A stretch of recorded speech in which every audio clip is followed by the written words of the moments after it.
working with somebody who is naturally good at something can be very advantageous as long as they have done the work to figure out how to speak to somebody who doesn't do it naturally. So for a lot of people that do things naturally, they speak at an expert level because it doesn't feel expert to them.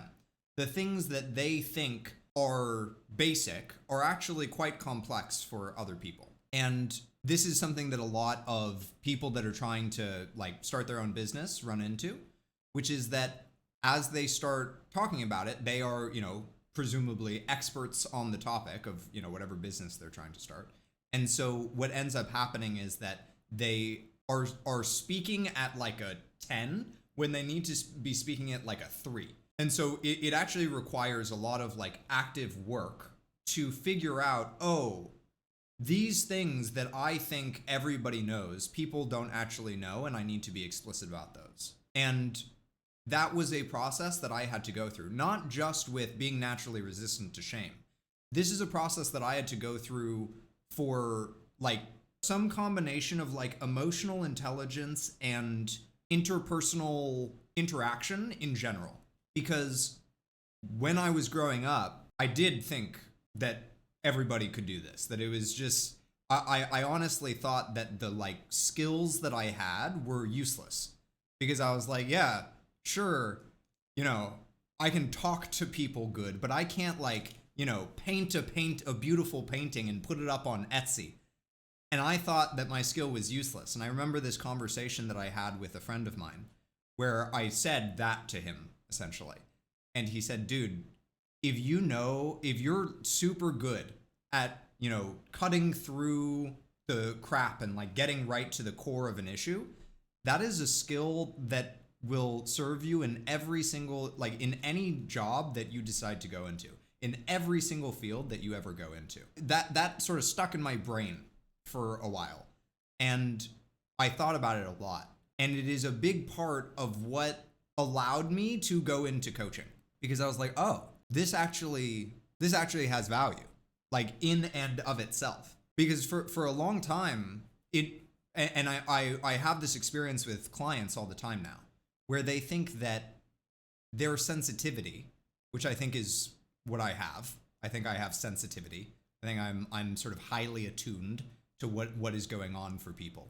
This sensitivity can feel like a curse. A lot of clients that I have worked with are, highly sensitive people and feel like their sensitivity is a curse. And I felt very similarly growing up. Felt like it was useless, didn't do anything for me. I would have much rather have had some other skill that would have, made me more successful and wealthy in the world. And what I learned is that it is actually one of the most valuable skills that you can possibly have. And so I think that if I were in a place, Kuponut, where I had not learned that, I would be very unhelpful because I'd be like, yeah, like what's the problem? Why is this so hard? It's so easy.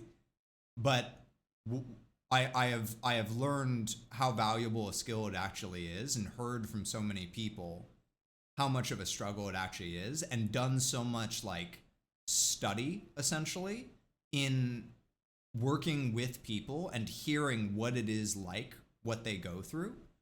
And the other thing is that because of my sensitivity and like my empathic skills, I'm very, very good at validating. So I'm able to, even though I may not experience it, I'm able to understand what it is that they are going through and like put myself in their shoes and be like, oh yeah, that would be really freaking hard, and help them walk through that. One of the hardest situations that I work with, like across all the different kinds of things that I deal with clients, which is all sorts of stuff. One of the hardest ones is when clients are living with their parents and their parents are the problem because they have so little leverage. They have so little power in the situation a lot of the time, not always, but a lot of the time, that really what we have to work on are internal boundaries. Having the empathy despite not experiencing it yourself is such a valuable skill. It is, and what's interesting about that, I didn't make this connection until you said that, Pyro, but one of the things that I've talked about a few times is that the people that I feel like I do my best work with are women who have felt sort of shrunk down by the world and like disempowered by the world. And that's really hard because I'm a white man.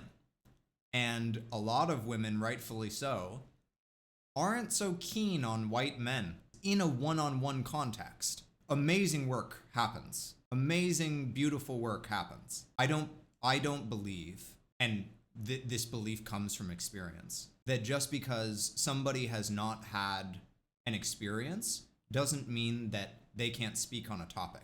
I don't think that they should be the authority on the topic.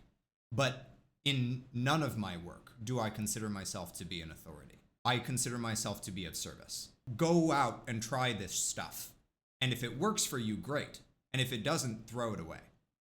And so I think that there is a tremendous amount of value in appreciating the unknowing, appreciating what it is that we do not understand, because that's how we create bridges.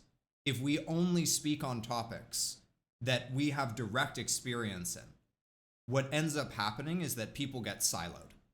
That, men and women cannot connect because you can't speak on something that you haven't experienced. You can't speak on, the experience of womanhood as a man. They can only exist in their own little circles.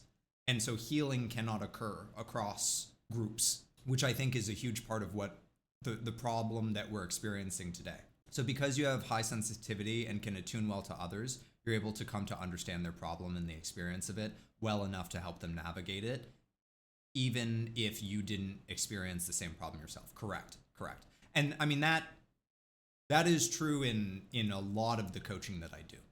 A large portion of the coaching that I do is not about like, oh, I have had this experience and therefore can help you better through it. It is, oh, I can come to an understanding, both intellectually and emotionally, of this problem.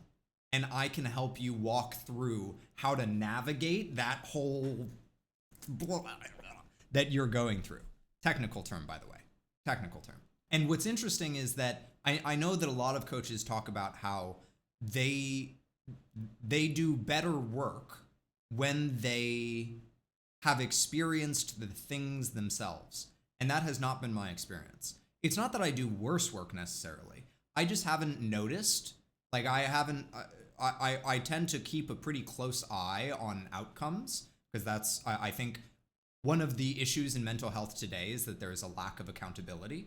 There's a lack of showing that your work is actually working. And so I keep a pretty close eye on that stuff. And I have not noticed significant differences between the outcomes that I get with people who are going through similar things that I went through versus things that I've never gone through that I'm just helping them navigate. You're very right. People don't want to take accountability. Well, I think it's a little bit of a tricky problem. So I do think sometimes it is people just don't want to take accountability. But I think that other times it is just the way that the work has been structured. That, in mental health work, privacy is a very important part of the work. And I agree with that. I do think, respecting clients' privacy is hugely important. I think that the issue that comes with that is that it makes accountability hard. So if you have to keep everything private, it's very difficult to, have people holding you accountable, making sure that you're actually getting results, etc. And what we have opted for instead is just like, I don't know, certification. Women don't want to feel like you're white knighting them or mansplaining, or you just wouldn't understand. Right. And that is a huge part of the response that I get when it is in a public sphere, is like, sit down and shut up. And I totally understand that perspective. Because a lot of men who claim that they want to help women are, especially when it comes to like the kind of men that like call women goddesses and like want to sexually empower women, Sexual empowerment is legitimately great, but a lot of times the subtext that those men come in with, the thing that they don't say, is that they want to sexually empower women for their own benefit. Like, it is actually very predatory. And so it makes perfect sense that women would be very suspicious of a white man coming in and saying, I want to help women. And it is also frustrating. It is also like the anger that I feel is at those predatory men who have made it impossible or very difficult to speak across groups, to create that bridge. As a trans man, I get such weird looks when I talk on women's issues because I'm passionate about it. Man, yeah, that is really frustrating. That is really, really frustrating. That's an issue that I don't think I'd ever even thought about. I don't think I'd ever even thought about that. A trans man talking about women's issues and getting the same sort of reaction that a cis man would. This might get me in a little bit of hot water. This phenomenon that we're talking about, of rightfully so, people being skeptical of other groups. What ends up happening is, sadly, the bullied start to become the bullies. So this is something that I see in politics a lot, where the thing that people hate, the kind of like discrimination that people hate, they start practicing against the people that they hate. Which, again, like, I get it. It makes sense to me. I can understand why that happens. But the cheesy expression is, an eye for an eye makes the whole world blind.